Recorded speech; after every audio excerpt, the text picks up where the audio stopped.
আসসালামু আলাইকুম সবাইকে। স্কুল কলেজ বন্ধ ঘোষণা ডক্টর ইউনূস, শিক্ষা প্রতিষ্ঠান বন্ধ ঘোষণা ডক্টর ইউনূস। ভিউয়ার্স, আজকের এই ভিডিওতে আমরা বিষয় বিস্তারিত তথ্য দিব। সবাইকে মোস্ট ওয়েলকাম আমাদের চ্যানেল এক্সাম রুলসে। যদি ভিউয়ার্স আপনারা নতুন হয়ে থাকেন প্লিজ চ্যানেলটিকে সাবস্ক্রাইব করুন, সাপোর্ট দিন, ভিডিওটাকে শেয়ার করুন বিভিন্ন সোশ্যাল মিডিয়াতে। চলুন ভিউয়ার্স, শুরু করা যাক আজকের মূল ইম্পর্টেন্স ভিডিও। ভিউয়ার্স, আপনারা জানেন দিনে দিনে বাংলাদেশে প্রতিনিয়ত করোনার প্রকোপ বৃদ্ধি পাচ্ছে। ইতিমধ্যে ডক্টর ইউনূসের কথা অনুযায়ী বাংলাদেশের যে হসপিটালগুলো রয়েছে সেখানে করোনা সেবা যেখানে দেওয়া হয় সেখানে সুসজ্জিত করা হয়েছে। মানে মেন কথা হচ্ছে করোনার কার্যক্রম শুরু করা হয়েছে এবং প্রতিদিনই করোনা সংক্রমণ এবং বৃদ্ধি পাচ্ছে বাংলাদেশে।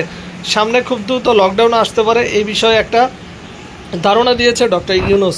তিনি জানিয়েছেন যে ইতিমধ্যে স্কুল কলেজ শিক্ষা প্রতিষ্ঠান বন্ধের বিষয়ে বা মাদ্রাসাগুলো বন্ধের বিষয়ে শিক্ষামন্ত্রীকে দায়িত্ব দেওয়া হয়েছে এবং শিক্ষামন্ত্রীকে বলা হয়েছে খুব দ্রুততার মধ্যে সব কিছু বন্ধ করার।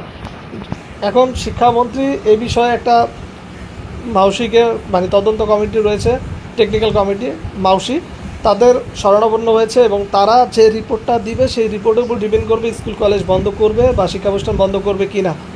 যদি মনে হয় যে এখন যে পরিবেশ স্কুল কলেজ খোলা রাখা যাবে না, তাহলে ডক্টর ইউনূসের ঘোষণা অনুযায়ী স্কুল কলেজ বন্ধ করে দিবে খুব দ্রুত শিক্ষামন্ত্রী। আর যদি দেখে যে না, মাস্ক পরে বা জনসংখ্যা এড়িয়ে ক্লাস করানো যাবে, তাহলে শিক্ষা প্রতিষ্ঠান বন্ধ হবে না। তো আপাতত এই বিষয়ে তদন্ত কমিটির রিপোর্ট আসার পরেই বোঝা যাবে যে শিক্ষা প্রতিষ্ঠান বন্ধ হবে কিনা। বাট ডক্টর ইউনূস বলেছে খুব দ্রুততার মধ্যে বন্ধ করতে।